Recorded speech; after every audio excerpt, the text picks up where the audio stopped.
En un mundo corrompido por la maldad, brilla una luz, surge una voz. Abba, Padre. Abba, Padre.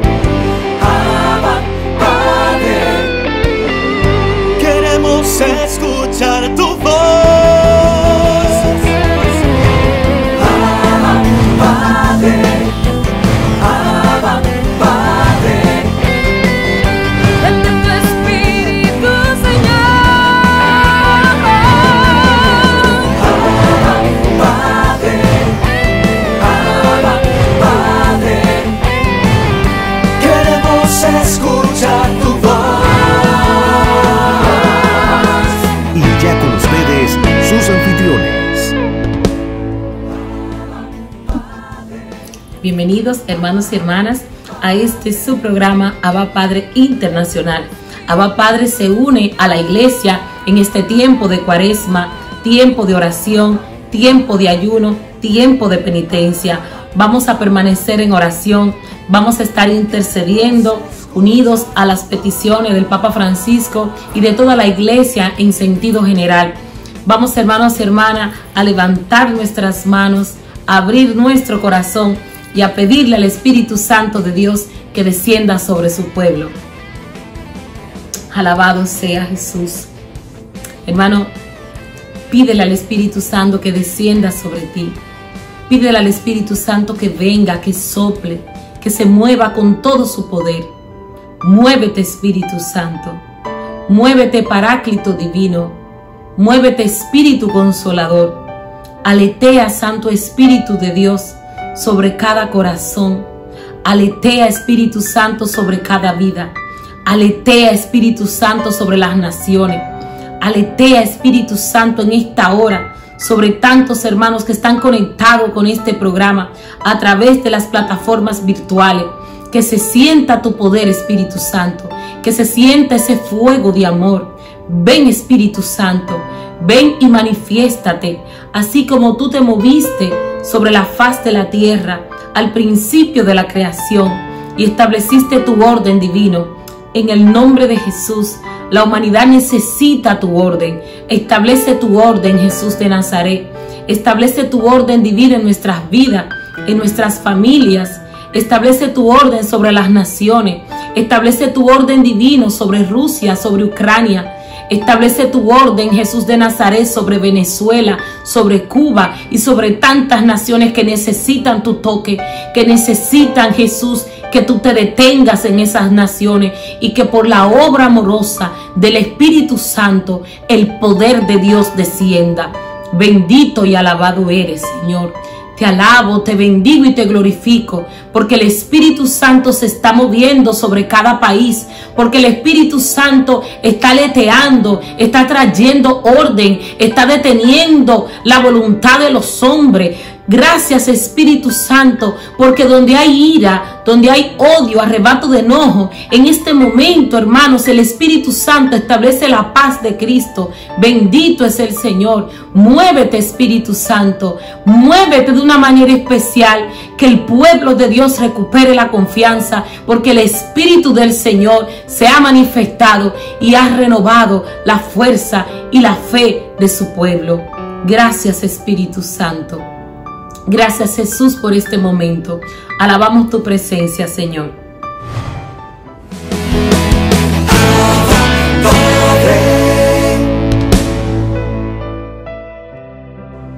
Mis hermanos, hoy reflexionamos con la lectura del Santo Evangelio según San Mateo en su capítulo 9, en los versos del 14 al 15.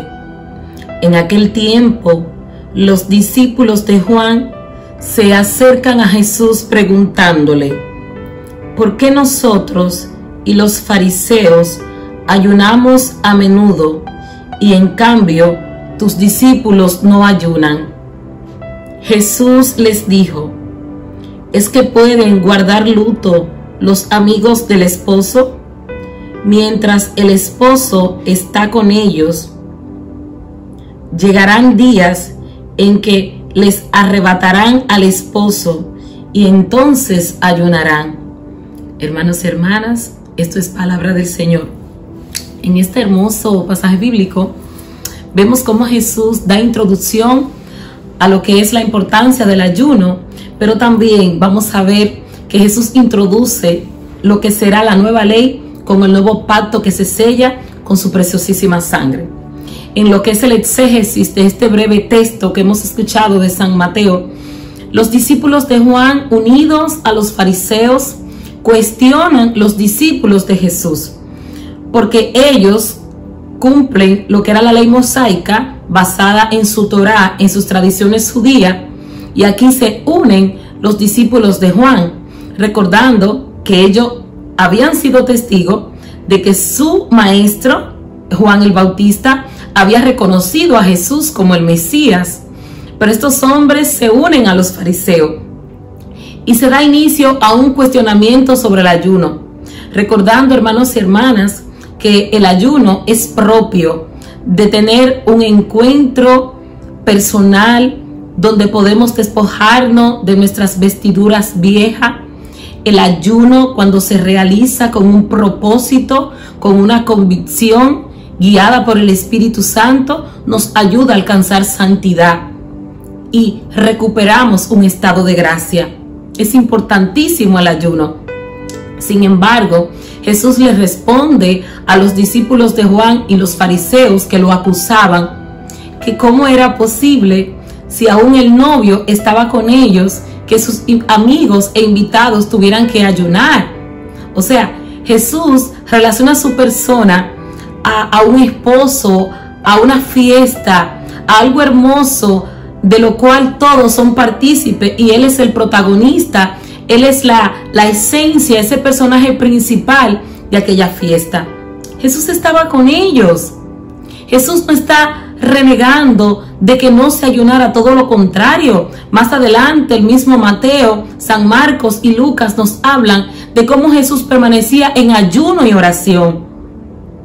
Pero el tipo de ayuno que realizaban los discípulos de Juan y los fariseos era un ayuno basado en la ley.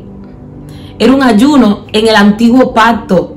Jesús, a partir de este hermoso pasaje, introduce el ayuno que en este tiempo propicio de Cuaresma nosotros tenemos que llevar a cabo en nuestras vidas de fe.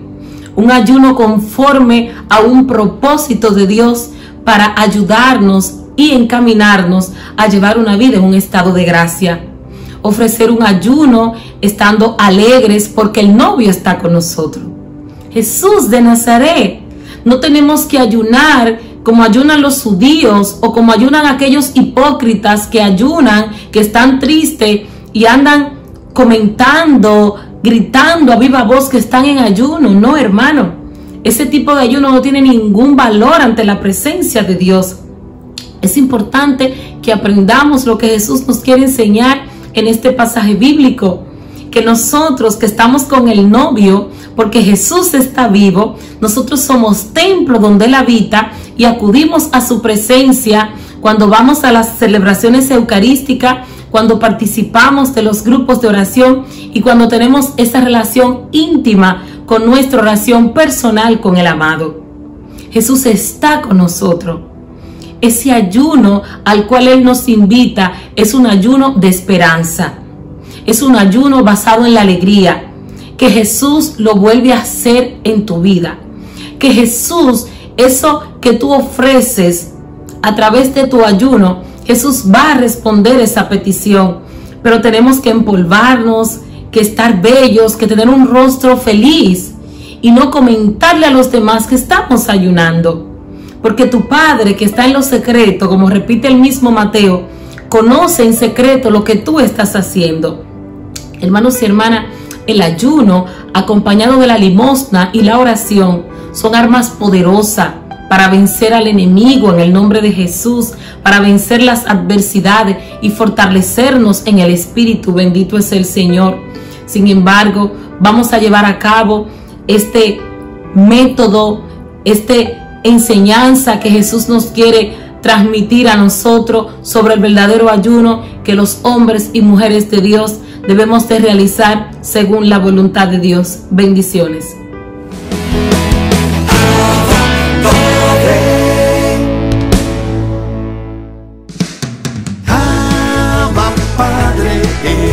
la revista digital, disponible para ti, gratis y mensual. Búscale y comparte la revista digital Abba Padre con temas relevantes para una nueva evangelización con alegría y ardor. Abba Padre, el medio espiritual más completo, práctico y actual para apoyar, animar y difundir la obra santa de los evangelizadores hispanoparlantes de hoy. Gratis y mensual. Abba Padre, la revista digital.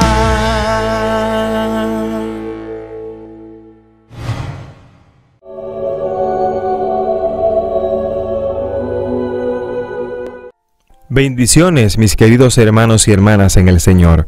Mi nombre es Ariel Céspedes Vargas y hoy 4 de marzo la Iglesia celebra el día de San Casimiro de Polonia. Escuchemos qué podemos aprender de su vida. En su idioma, el polaco, Casimiro significa el que impone la paz. Casimiro nació en 1458 en Cracovia.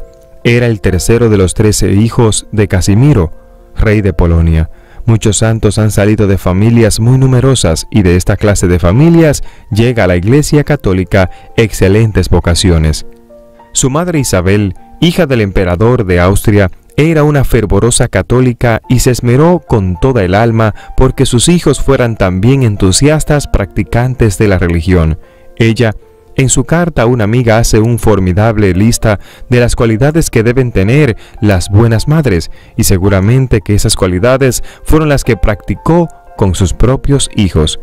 Y además de la educación que le dieron sus padres, Casimiro tuvo la gran suerte de que el rey le consiguiera 2 maestros que eran buenísimos educadores, el padre Juan y el profesor Calimaco. El padre Juan era polaco y dejó fama de ser muy sabio y muy santo, pero su mayor honor le viene de haber sido el que encaminó a San Casimiro hacia una altísima santidad. El profesor Climaco era un gran sabio que había sido secretario del Papa Pío II y después estuvo 30 años en la corte del rey de Polonia ayudándole en las instrucciones a los jóvenes. Climaco dijo: Casimiro es un adolescente santo. Y el padre Juan escribió también: Casimiro es un joven excepcional en cuanto a virtud.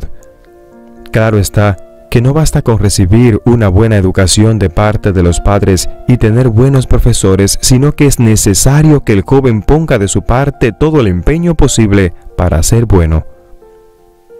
Dicen los biógrafos de San Casimiro que su más grande anhelo y su más fuerte deseo era siempre agradar a Dios. Para eso, trataba de dominar su cuerpo y antes de que las pasiones sensuales mancharan su alma, siendo hijo del rey, sin embargo, vestía muy sencillamente y ningún lujo usaba. Se mortificaba en el comer y en el beber, y en el mirar y en el dormir. Muchas veces dormía sobre el puro suelo y se esforzaba por no tomar licor. Y esto en un palacio real donde las gentes eran bastante inclinadas a una vida fácil y de muchas comodidades y comilonas. Es excepcional y admirable. Para Casimiro, el centro de su devoción era la pasión y la muerte de nuestro Señor Jesucristo. En aquellos tiempos, los maestros espirituales insistían en que para ser fervoroso y crecer en amor a Dios, y aprovecho muchísimo el meditar la pasión de nuestro Señor Jesucristo. Nuestro santo pasaba mucho tiempo meditando en la agonía de Jesús en el huerto y sobre todo en los azotes que padeció, como también en la coronación de espinas, en las bofetadas que le dieron a nuestro Señor Jesús. Otra devoción de Casimiro era la de Jesús sacramentado. Como durante el día estaba sumamente ocupado ayudando a su padre a gobernar el reino de Polonia y de Lituania, aprovechaba el descanso y el silencio de las noches para ir a los templos a pasar horas y horas adorando a Jesús en la Santa Hostia. La gente se admiraba de que, siendo hijo de un rey, nunca, ni en sus palabras ni en su trato, se mostrara orgulloso o despreciador con ninguno, ni siquiera con los más miserables y antipáticos. Un biógrafo enviado por el Papa León X a recoger datos acerca de él, afirma que la caridad de Casimiro era casi increíble, un verdadero don del Espíritu Santo. Casimiro llegó lo mismo que San Luis Gonzaga, San Gabriel de la Dolorosa, San Estanislao, San Juan Berchals, Santa Teresita de Jesús llegaron a una gran santidad en muy pocos años. Se enfermó de tuberculosis y el 4 de marzo del año 1484, a la corta edad de 26 años, murió santamente, dejando a todos los más edificantes recuerdos de bondad y de pureza. Lo sepultaron en Vilna, capital de Lituania. A los 120 años de enterrado, abrieron su sepulcro y encontraron su cuerpo incorrupto, como si estuviese recién enterrado. Ni siquiera sus vestidos se habían dañado, y eso que el sitio donde lo habían sepultado era muy húmedo. Sobre su pecho encontraron una poesía a la Santísima Virgen que él había recitado frecuentemente y que mandó que lo colocaran sobre su cadáver cuando lo fueran a enterrar. Esa poesía que él había propagado mucho empieza así: cada día, alma mía, di a María su alabanza. En sus fiestas la honrarás y su culto extenderás. Hasta después de muerto quería que en su sepulcro se obrara la Virgen María, a quien le tuvo inmensa devoción durante toda su vida. San Casimiro trabajó incansablemente por extender la religión católica en Polonia y en Lituania, y estas dos naciones han conservado admirablemente su fe católica, y aun en tiempos cuando la gente ve que está en peligro su religión, invocan al santo joven que fue tan entusiasta por nuestra religión, y él demuestra con verdaderos prodigios lo mucho que intercede ante Dios en favor de los que lo invocan. Es por eso que hoy es el día de San Casimiro de Polonia. Mis queridos hermanos y hermanas en el Señor, de San Casimiro tenemos muchas cosas que aprender, pero hoy quiero dejarte con la siguiente reflexión. En nuestras vidas podemos tener todas las comodidades posibles, pero es importante que seamos humildes, que seamos misericordiosos. Casimiro nos enseña que no importa donde nosotros vivamos, no importa de quién seamos familia, no importa que nuestra familia sea rica o pobre, lo importante es que Dios sea el número uno en nuestro corazón. También aprendemos hoy de San Casimiro que no importa lo cansados que estemos, no importa las ocupaciones que podamos tener, siempre hay que sacar tiempo para visitar a Jesús sacramentado. Este joven se iba por las noches, horas y horas, y tú y yo no podemos ir ni siquiera un minuto al día a ver a Jesús. Hoy te invito a que visites a Jesús sacramentado, te invito a que ayudes a un pobre, te invito a que ores, te invito, hermano, hermana, a que seas un ferviente católico que ama la Eucaristía, que ama pasar momentos, horas frente a Jesús sacramentado, porque te aseguro que si buscas al Señor, Él también te estará buscando. Que Dios te bendiga y que Dios te guarde. Gracias por compartir y suscribirte en este canal. Bendiciones.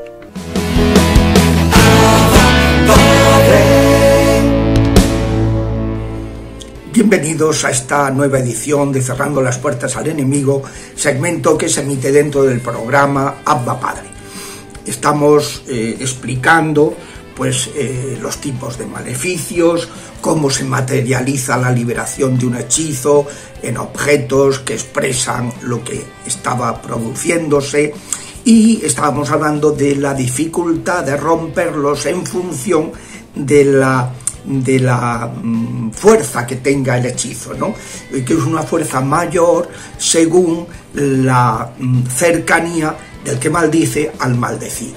Y decíamos, pues hombre, que si es un padre el que maldice al hijo, por ejemplo, cuando se produce un aborto, o es un hermano el que maldice a su hermano, a su familia, pues todo eso tiene una fuerza muy grande. También a veces se invoca a difuntos del maldecido, del que se va a maldecir, para hacerle daño, cuando son difuntos que tienen los demonios un poder, porque ha habido una atadura, incluso aunque no estén en el infierno, y levantan a muertos, porque a lo mejor hay esa persona que es invocada, pues produjo una herencia muy negativa, aunque luego se haya salvado porque se arrepintiera, pidiera perdón, pero el daño lo ha hecho, ¿no? Ha marcado a su prole, a su linaje, con una herencia que puede durar varias generaciones, como dice la Biblia, hasta tercera o cuarta generación, ¿no? Por eso,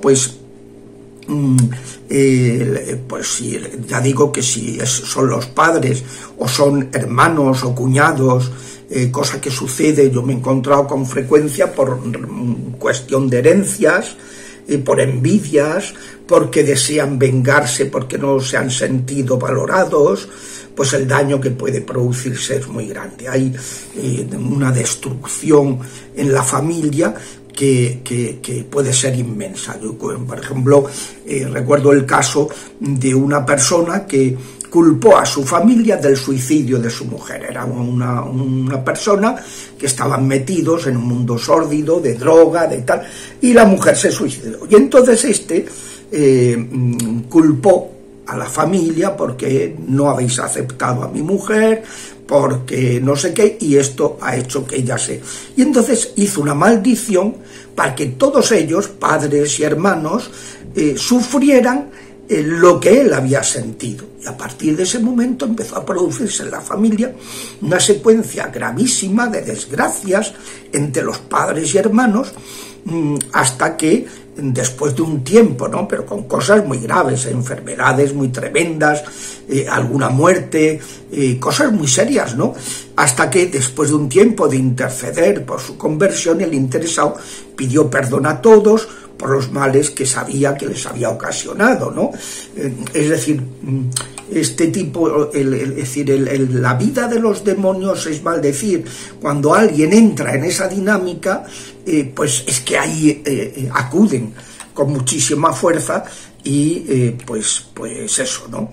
Entonces, luego pues esos son los maleficios expresos, pero luego hay que tener en cuenta que hay otros modos de maldecir, ¿no? No solo se maldice cuando se invoca a los demonios para dañar a alguien, sino que cuando rechazamos a los demás o los dañamos en lo más íntimo, en cierto modo lo estamos maldiciendo. Es muy frecuente encontrarse en el ministerio de liberación, pues encontrarse con posesiones que se han producido después de un maltrato. O sea, ha habido unos malos tratos graves, puede ser de tipo sexual o puede ser maltrato físico, que como tiene tanta gravedad, han otorgado a los demonios un gran poder en ese lugar o sobre esa persona. Y te encuentras pues lugares que me acuerdo de unos que me dijeron: mire, hemos comprado un local para un negocio y muy barato, y claro, ahora entendemos por qué no lo han vendido tan barato, porque resulta que el lugar está contaminado. Y averiguando, la policía se enteraron que en ese lugar había habido trata de blancas, había habido de esclavos sexuales, había habido todo tipo de vejaciones, se habían producido en aquel lugar, probablemente abortos, probablemente... Entonces, claro, un sitio que estaba muy dañado, y que es como sucedió con el Triángulo de las Bermudas, ¿no?, que durante un tiempo avión que pasaba por ahí, barco que pasaba por ahí, pues no volvía a encontrarse, se hundían, se estrellaban, desaparecían, hasta que en una ocasión un barco que iban unos sacerdotes británicos del Reino Unido, pues empezó a fallar, estos oraron, el barco pudo salir, y cuando volvieron a su tierra, estuvieron investigando, vieron que aquel era el lugar de paso del tráfico de esclavos negros que traían del Golfo de Guinea, traían de Benín, y que muchas veces a los enfermos los arrojaban al mar en aquel lugar, y por eso estos debían haber hecho pues unas maldiciones sobre los que los habían arrojado para que murieran, y claro, ese lugar estaba totalmente maldito, ¿no? Entonces exorcizaron el lugar y ya no se ha vuelto a hablar desde entonces del Triángulo de las Bermudas, ¿no? Y es lugares malditos, lugares que están pues por hechos, acontecimientos muy diabólicos que se han producido. O sea, que no solamente se sucede una maldición cuando se hace expresamente, ¿no? Sino cuando tratamos o dañamos o decimos respecto de los demás, haciendo cosas que hacen daño. El Papa actual pues suele hablar mucho en las homilías de este tema, de las maledicencias, del daño que puede provocar en una comunidad, en una familia, en una parroquia, en una comunidad laboral, en una empresa, las maledicencias. Entonces, porque el Papa explica en esas homilías que en el fondo es como una maldición, porque es un modo de desear el mal a la gente, cosa que aprovechan los inmundos como vía para dañar, entonces, y perjudicar al maldecido. O sea, cada vez que nos expresamos de esa manera, facilitamos a los demonios que cumplan, se les está invocando implícitamente para que ellos realicen lo que esa persona maledicente que está deseando. Y pasa muchas veces que el denigrado empieza a percibir la maldición que se hace con él porque le zumban los oídos, y pues cuando es objeto de alguna malevolencia por vía familiar, pues nota en la parte izquierda de su cuerpo cuando viene por vía paterna, o en la parte derecha cuando viene por vía materna, ¿no? Es decir, es una cosa curiosa, ¿no? Como hay personas que tienen una mayor sensibilidad y entonces perciben cuando hablan mal de ellos. Que luego a lo mejor se confirma al cabo de unos días, te lo cuentan, me dice, fíjese, ya ha pasado esto, al cabo de unos días me llaman, que hacía muchísimo que no me llamaban, y para decirme tal cosa, se han puesto en evidencia, ¿no? Entonces, pues, hay que tener mucho cuidado, por tanto, con lo que decimos respecto de los demás. Pero de esto quiero tratarlo más específicamente en la próxima sesión. Hasta entonces, si Dios quiere.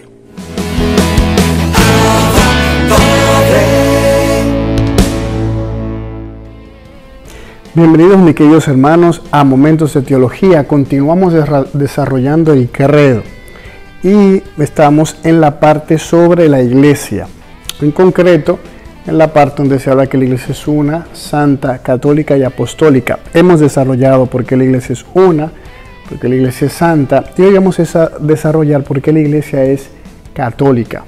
¿A qué nos referimos cuando confesamos o profesamos en el rezo del credo, o lo que creemos que la iglesia es católica?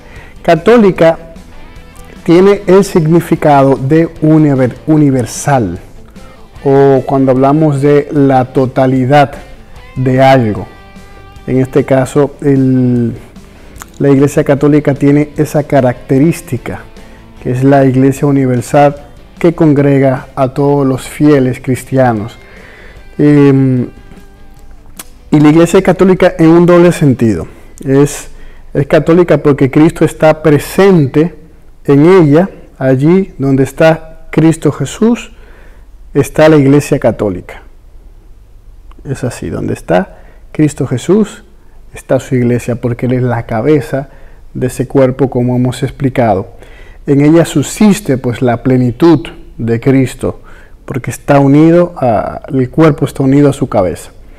Lo que implica que ella recibe de Él la plenitud de los medios de salvación que Él ha querido.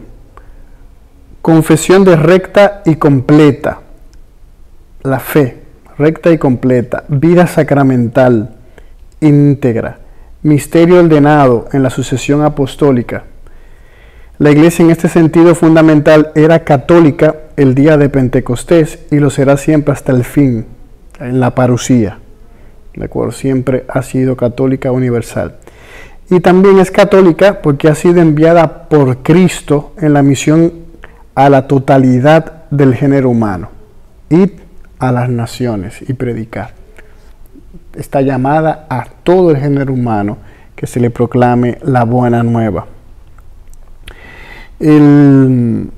Hay un texto muy hermoso de la Lumen Gentium 13, donde dice: todos los hombres están invitados al pueblo de Dios, todos. Por eso este pueblo uno y único ha de extenderse por todo el mundo a través de los siglos, para que así se cumpla el designio de Dios, que en el principio creó una única naturaleza humana y decidió reunir a sus hijos dispersos. Este carácter de universalidad que distingue al pueblo de Dios es un don del mismo Señor. Gracias a este carácter, la Iglesia Católica tiende siempre y eficazmente a reunir a la humanidad entera con todos sus valores bajo Cristo como cabeza, en la unidad de su espíritu. Ahí termina la cita de la Lumen Gentium. Cada una de las iglesias particulares, o sea, la iglesia tiene una constitución jerárquica. Lo hemos visto en otros momentos de teología. Quien lo quiera ver, están ahí, lo pueden buscar. Hemos hablado de la constitución jerárquica de la iglesia. Vamos desde el Papa hasta el último laico. Pero en este caso, cuando hablamos de universalidad de la iglesia, de que es católica, es que cada iglesia particular, es decir, donde sea que se encuentre la iglesia, es parte de esa única iglesia, ¿de acuerdo? O sea que donde está cualquier iglesia católica es la iglesia, por eso es que es universal. Y por eso cada una de esas iglesias puede decirlo tranquilamente, es una iglesia católica, porque pertenece a esa universal, la iglesia universal. Esta iglesia de Cristo está verdaderamente presente en todas las legítimas comunidades locales de fieles, unidas a sus pastores, claro está. Los pastores son los que le dan ese principio pues de unidad a cada comunidad de fieles reunidos. Estas en el Nuevo Testamento reciben el nombre de iglesias. En ellas se reúnen los fieles por el anuncio del Evangelio y se celebra el misterio de la Cena del Señor.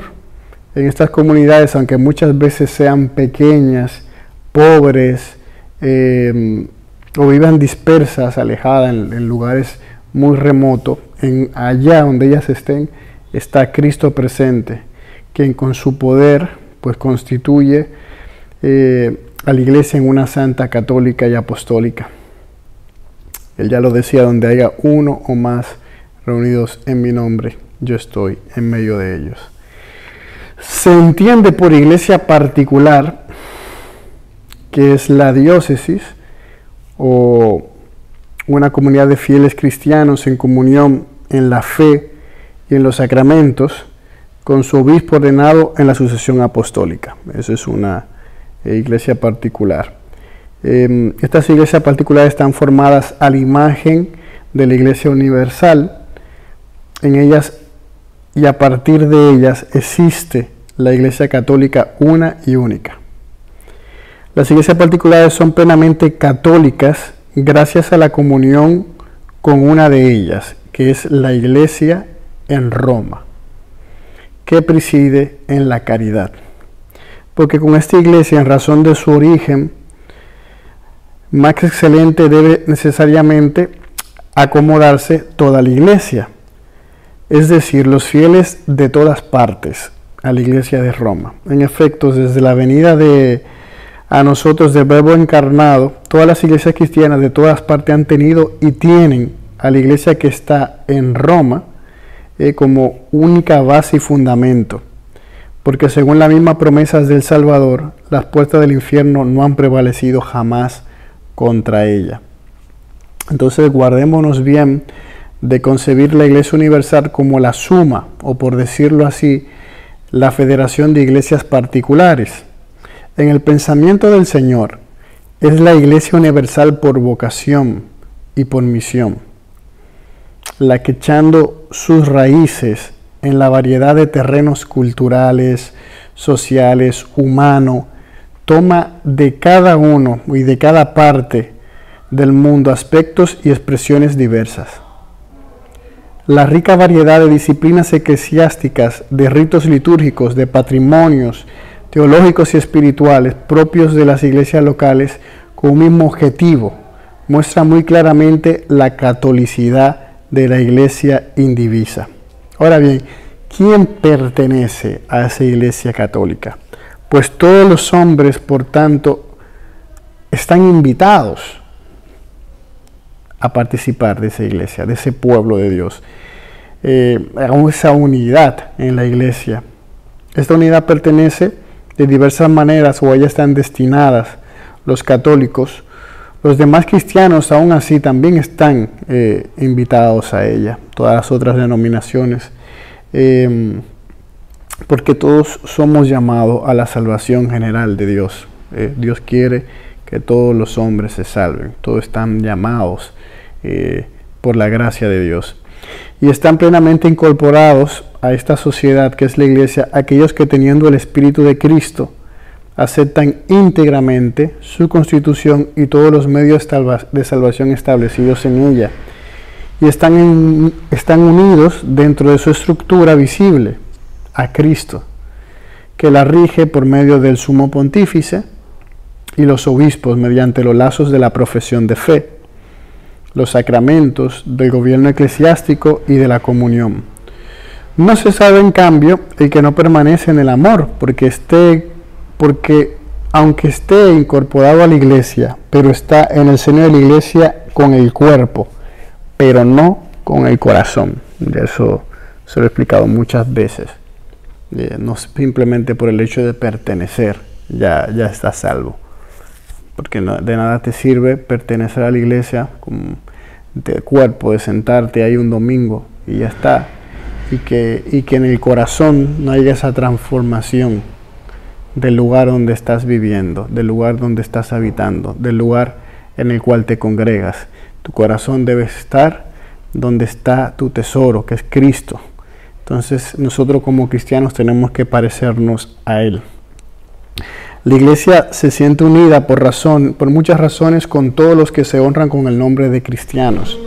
A causa del bautismo, aunque no profesan la fe en su integridad o no conservan la unidad de la comunión bajo el sucesor de Pedro, como en este caso los cismas, que son aquellos que no confiesan la autoridad del Papa, los que creen en Cristo y han recibido ritualmente el bautismo, tienen una cierta comunión, y aunque no perfecta, con la Iglesia Católica. Con las iglesias ortodoxas esta comunión es tan profunda que falta muy poco, está casi al alcance de la plenitud, que haría posible una celebración común de la Eucaristía del Señor con ellos. Son los que están más cercanos a nosotros, los ortodoxos. La iglesia también hace un llamado también a los que no son cristianos, los que todavía no han recibido ese evangelio, también están ordenados al pueblo de Dios de diversas maneras. La relación de la iglesia con el pueblo judío, por ejemplo, la iglesia pueblo de Dios de la nueva alianza, al escrutar su propio misterio, descubre que tiene un vínculo con el pueblo judío, a quien Dios ha hablado, ha elegido, ha preparado. Fue a él que se le hizo las promesas, de él viene el Mesías. Y a diferencia de otras religiones no cristianas, la fe judía ya es una respuesta a la revelación de Dios en la antigua alianza. Pertenece pues al pueblo judío muchísimas cosas con las que Dios le adornó, y que todavía permanecen en ella, porque los dones de Dios son irrevocables, como ya les he explicado también otras veces. Las relaciones de la iglesia, por ejemplo, con los musulmanes, en el diseño de salvación, comprende también a los que reconocen al Creador. Entre ellos están ante todo los musulmanes, que profesan con la fe de Abraham y adoran al Dios mismo que nosotros, único y misericordioso, que juzgará a los hombres al fin del mundo.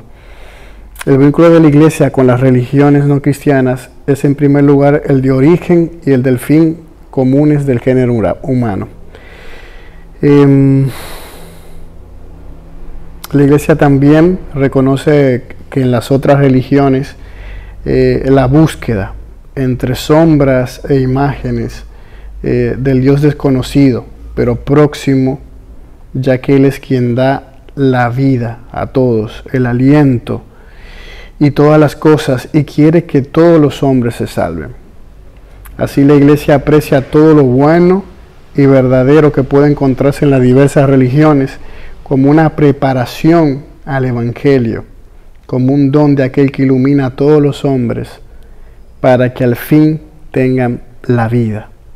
Como dice Juan 10:10, yo he venido para que tengan vida y vida en abundancia.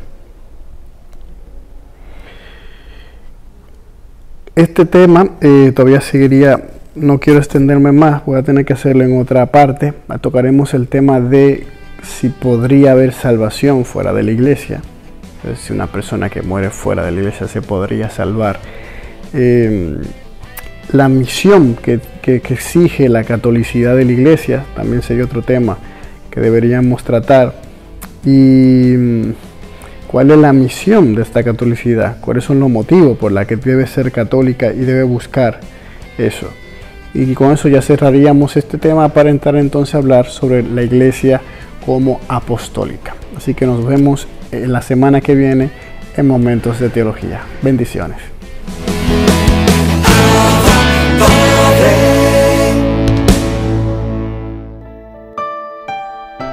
Que Dios te bendiga y te guarde, mi querido hermano y mi querida hermana. Su hermano y amigo Henry Valenzuela, y aquí estoy reflexionando. Y hoy quiero hablarte de la palabra de Dios. Jeremías 17, versículo 7. Bendito el que confía en Yahvé y en él pone su esperanza. Palabra de Dios, te alabamos, Señor. Usted y yo sabemos que vendrán días difíciles. Usted y yo sabemos que la piña muchas veces se pondrá agria. Usted y yo sabemos que los planes muchas veces no se van a realizar como nosotros queremos o queríamos. Usted sabe que habrá momentos en que queremos tirar la toalla. Hemos pasado por muchas situaciones. Hemos pasado por momentos difíciles. Hemos salido de un problema y le hemos dado gracias al Señor, e inmediatamente llega otro problema. Y eso es problema, adversidad, calamidad. Vendrán días sumamente difíciles. Alguien me preguntaba, comentándome todos los males que tiene, ¿qué yo voy a hacer ahora? A lo que yo le respondí, conjuga el verbo confiar. Conjugar el verbo confiar. ¿Y qué significa la palabra conjugar? Es poner un verbo en diferentes formas. Y si nuestro verbo es confiar, tenemos que conjugarlo para mantenernos de pie luchando. ¿Y cómo yo puedo conjugar el verbo confiar? Bueno, pues vamos a hacerlo. Vamos a conjugarlo en este momento. Punto número 1, confía en Dios. Confía en Dios. Aunque la noche se torne oscura, confía en Dios. Aunque los problemas te estén tumbando, confía en Dios. Aunque usted no vea una solución a sus problemas, confíe en Dios. Dios es fiel al clamor de su pueblo. No te desesperes, no abandones. Confía en Dios, que Dios tiene muchos y grandes planes para ti. Seguimos conjugando el verbo confiar. Confía en los que te aman. Hay personas que te aconsejan y te corrigen porque te aman. Hay personas que te llaman y tal vez para ti te molestan mucho y es porque te aman. Hay personas que están pendientes y te dan seguimiento a todos tus pasos porque te aman. Confía en esas personas que se desviven por ti, en esas personas que hacen lo que sea por ti. Confía en los que te aman. Cuando hay problemas, mucha gente se aparta. Pero también cuando hay problemas, cuando hay enfermedad, cuando hay una calamidad, ahí es que uno conoce quién en verdad está a su lado. conjugar el verbo confiar en aquellos que están pendientes de mí. Seguimos conjugando. Punto número 3, confía en las oportunidades. Dios es un Dios de oportunidades. Tal vez usted y yo no le damos una oportunidad a nadie. Tal vez en la empresa que tú laborabas no te den una oportunidad. Tal vez tu pareja que te ha dejado o aquella persona que tú tuviste algún problema no te da una oportunidad. Dios te va a dar muchas oportunidades. Dios no es tacaño con las oportunidades. Siempre habrá una oportunidad para que tú vayas más allá de tus posibilidades. Vendrán muchas oportunidades para la gloria de Dios. Es que Dios es poderoso, es que Dios es bueno, es que Dios es santo y te va a abrir oportunidades para que tú sigas dando la milla extra, para que tú llegues a tu tierra prometida. Punto número 4, para seguir conjugando el verbo confiar. Confía en eso que estás construyendo. Hermano Henry, yo quiero poner un negocio, pero yo sé que me va a ir mal. Pues ni lo pongas. Si usted no confía en lo que usted está construyendo, en su grupo, en su ministerio, en su negocio, en su relación, en su matrimonio, en su familia, en sus planes, en sus proyectos, si tú no confías en eso, entonces no tendrá un feliz término. Confía en lo que tú estás construyendo.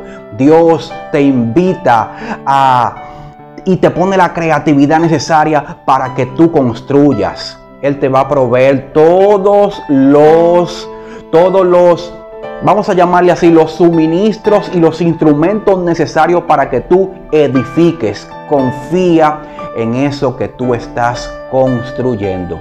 Y por último, de esta conjugación del verbo confiar, confía en ti. Aunque otros te digan, yo no confío en ti.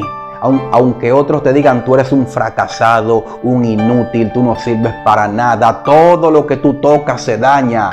Aunque haya muchas voces negativas a tu alrededor, confía en ti. Dios ha puesto su confianza en ti. Ahora es tiempo de tú confiar.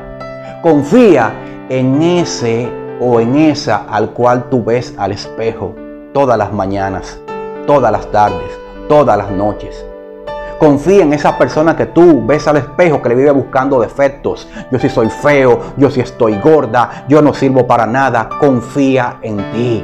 Confía en ti. ¿Por qué? Porque a través de ti mucha gente se levantará. Porque a través de ti muchas cosas pasarán. Es tiempo de confiar. Confía en ti.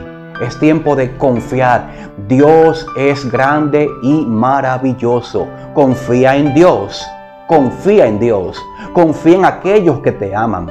Confía en las oportunidades que van a venir para tu vida. Confía en todo lo que tú estás construyendo. Y confía en ti. Dios anda buscando hombres y mujeres que confíen. No importa lo que tú estés viendo. No es por vista, es por fe, dice la palabra. No es por vista, es por fe, dice la palabra, que nosotros vamos a seguir caminando de bendición en bendición. Es por fe que vamos a llegar a la meta. Es por fe que nosotros vamos a llegar y alabar y bendecir el nombre del Señor. Conjugar el verbo confiar en estos tiempos es la mejor manera de mantenernos de pie donde muchos se están cayendo. ¿Qué esperas? Deja de quejarte tanto y comienza a alabar, y comienza a confiar, y comienza a conjugar el verbo confiar. Que Dios te bendiga, que Dios te guarde y a seguir caminando de bendición en bendición. Te invito a suscribirte en mi canal de YouTube, Henry Valenzuela Predicador, para que puedas ver más reflexiones como esta. Continúa con el contenido de tu programa. Adelante, mis hermanos. Así despedimos tu programa Abba Padre Internacional, invitándote, hermanos y hermanas, a que aprovechemos este tiempo que nos regala la iglesia, este tiempo de Cuaresma, para que cada uno de una manera personal lleves a cabo un ayuno según el Espíritu te guíe y te conduzca, porque el ayuno no es solo abstenerse de unos alimentos, sino que lo más importante es que tú hagas un análisis en tu vida y le preguntes a Jesús cuáles son aquellas cosas que nosotros hacemos que no son del agrado de Dios y que nos apartan de continuar una vida en santidad y agradar a Dios. Hermanos, hermanas, Abba Padre está en oración y te invito a que nos escribas a través de nuestras redes sociales tus necesidades, cuáles son las intenciones por las cuales tú quieres que nosotros y nuestros hermanos del equipo de intercesión estemos orando por ti, por tu casa, por tu familia. Unidos en oración somos más que vencedores. Agradecemos a Dios por todos los medios de comunicación de los diferentes países de Latinoamérica que transmiten este programa. Que el Espíritu Santo de Dios les bendiga, hermanos y hermanas. Que el Señor continúe guardando sus vidas y que a través de sus medios de comunicación el poder de Dios se manifieste y los haga testigo del amor de Dios. Bendiciones, hermanos y hermanas.